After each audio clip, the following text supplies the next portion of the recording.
Communism was created by a loser who created an ideology for losers, an ideology that caused destruction, death, poverty, wherever it was applied. And you may be asking yourself, why do people still support it? Why is there still people saying that communism is a good idea? Well, because they are lectured to say so, and if they don't say so, they may get ostracized from their social group, maybe even their university. It really depends. But they're not usually presented with an alternative. Like, when you go to school in the United States or the university, do they actually present you the positive aspects of capitalism? Do they actually talk about Milton Friedman? Do they give alternatives to the established ways of thinking? That is the question that I have. But to answer why communism still is popular, and I would say that fascism is popular as well, is that they are taking normal and healthy human emotions and they're driving them to extremes. So let's start with fascism a little bit, and then we're going to go into communism. Like how can you simplify fascism to the very essence of it? I would say that it's an ideology revolving around disgust. Now, disgust is a healthy human emotion. You need to have disgust because it helps you avoid doing unhealthy things. You see something, like you see feces, right? And you get the disgusting odor and the disgusting visage of them, so you want to stay away from them. Now, what does feces have? It has germs, it has microbes, right? So like, disgust as an emotion is healthy for humans to have. But when taken to the extreme, it creates an ideology where you want to destroy the thing that causes disgust. Like, even if the thing doesn't hurt you personally and you can avoid it just by not interacting with it, fascism as an ideology says that everything that's disgusting needs to be eradicated. So then it assumes the label of disgust to various things. And eventually, it even assumes the label of disgust to things that aren't disgusting. Right? So this is how you end up with the fascist ideology, where you're going to have a group of people that are trying to purge society from whatever it is that disgusts them. This is why I said that COVID, the government measures and the government propaganda for fighting COVID were very similar to fascism, because the people who didn't want to get vaccinated, or the people that were talking against the government, were disgusting to, the establishment, to the upstanding citizens, right? So that's how you get to fascism. But the question is, like, what is communism? And communism is based on another human emotion that's also healthy to have, and that is envy. Now envy in its healthy form helps us improve as human beings. Like, you're looking at your neighbor, you see that he's wealthier, and you're envious and you want to be like him. So you're trying to figure out, how did he get rich? How did he get to that point? And you're trying to emulate what he did in order for you to improve yourself. It can also be that while you're in school, you notice that someone else gets better grades.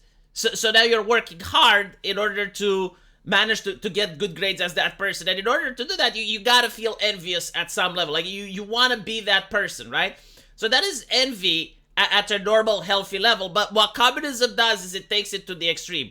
What communism does is that makes people believe that they will never be that guy, right? Like, the ideology just indoctrinates you into believing that you will never manage to rise up. Nothing that you do is meaningful. So the solution is to destroy the person that you're envious towards. In other words, if that person is rich, then you need to tear him down. You need to teach him a lesson. And you get to see this in the United States, during the Floyd riots. Notice how it wasn't directed towards the government, the politicians, the city hall. I mean, there were some incidents, but they were marginalized. No, it was usually directed mostly towards business owners, towards shopkeepers, towards the people that the mob perceived as being rich, as being well off, as being better than them. And that's how entire communities got destroyed. And the reason for this is pure and simple. It's envy, right? Like, the foot soldiers, the mob, was indoctrinated into this ideology in order to believe that they will never actually manage to climb the social ladder, that nothing they do is useful. And the people that have it better than them you should be envious of them and you should tear them down, right?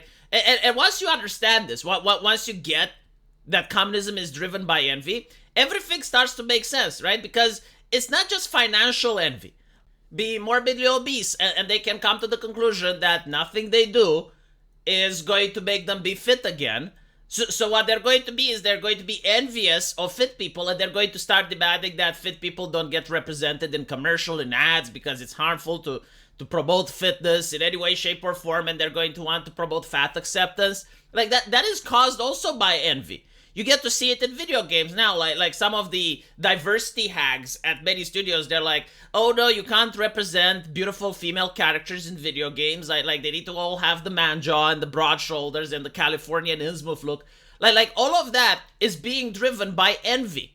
So it doesn't necessarily need to be a financial envy, right? Like a person that's ugly and they believe that they can't do anything in order to change their looks, they're going to be envious of beautiful people, and they're going to try and create an ideology that tears down the people who are beautiful rather than help the people who are ugly to become better, right?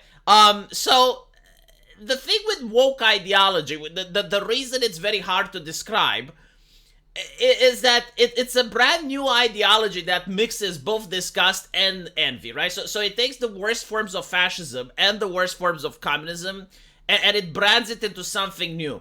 And the people who are woke, they have disgust towards the thing that they're envious, and they want to tear it down, right? So it's not enough, like, for instance, that the medium that they consume is sanitized, right? So if you have, like, a woke person that just watches TV shows, it's not enough that all TV shows are 100% politically correct and they're only promoting his messages. No, he wants everything in the world, even stuff that he doesn't interact with, to be woke as well, right? So, like, even video games that he doesn't play, they have to be woke. Even anime that he doesn't watch, it has to be woke. Like literally everything in the world, as long as it exists, it has to conform to a box. It has to conform to a narrative. So what I mean by this is when an anime called Legacy of the Shield Hero comes up, and it's very popular, and the story is about a woman that falsely accuses a man of rape, which, again, like most of progressive from Americans weren't even watching this, like they weren't even interested in anime, but all of a sudden they become extremely vocal about it simply because of the fact that this anime is allowed to exist. And this is the fascism element where, again, like they were disgusted by it, so therefore it needs to be destroyed. Even though the simple solution, like the healthy level of disgust would be like, okay, well, you don't want to watch it, don't watch it. You know, watch something else. Or even better yet, if you aren't interested in anime, you shouldn't even complain about it, right? Like, for instance, I'm not interested in rap music and you don't see me making videos about rap, right? Like, I only talk about the things that I'm interested in. But for a fascist, that is completely unacceptable. And it gets taken to such extremes like J.K. Rowling, right? Having her political takes. Like I get like people, okay, well, they don't want to associate with J.K. Rowling. But when you have a video game coming up, which is called Legacy of Hogwarts, that J.K. Rowling isn't even directly involved in, you have these fascists organizing boycotts on Twitter. And not just like they don't want to buy the game, they want to harass streamers and VTubers that even talk about playing the game, right? So now you have like this ideology of fascism, which again is talking about anything that's disgusting needs to stop existing. So if they view J.K. Rowling as being problematic, therefore her work is also problematic, and therefore anyone that interacts with her work is problematic. Like this is fascism 101, and all these people are woke. Right? So this is why it's interesting when you look at the woke ideology, because again, it's something new that was created in America. It takes versions of communism that don't spin necessarily around economics, but more about social issues. And the reason they do this is so that the wealthy can be woke now, right? You have like opera, and you have Prince Harry and his wife going there. And they're all crying about how oppressed they are, how difficult life is for them. And all the people on Twitter are going, yeah, you know, like these people who are literally royalty, they have it so tough. They have it so hard. And if you complain, you're like, well, so like just because you're rich, don't you think you can be oppressed?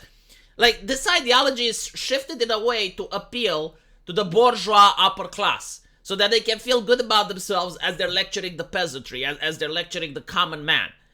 And it's supported by the establishment because it doesn't necessarily hurt the establishment. In fact, it helps the establishment, right? Like, if you have people that want to destroy everything that they find disgusting on the internet, then the government can help out with that. You know, it means that everything needs to be surveilled. You need AI that listens in to every single conversation. You need social media algorithms and everything, right? To help the people find the disgust and eliminate it from the world.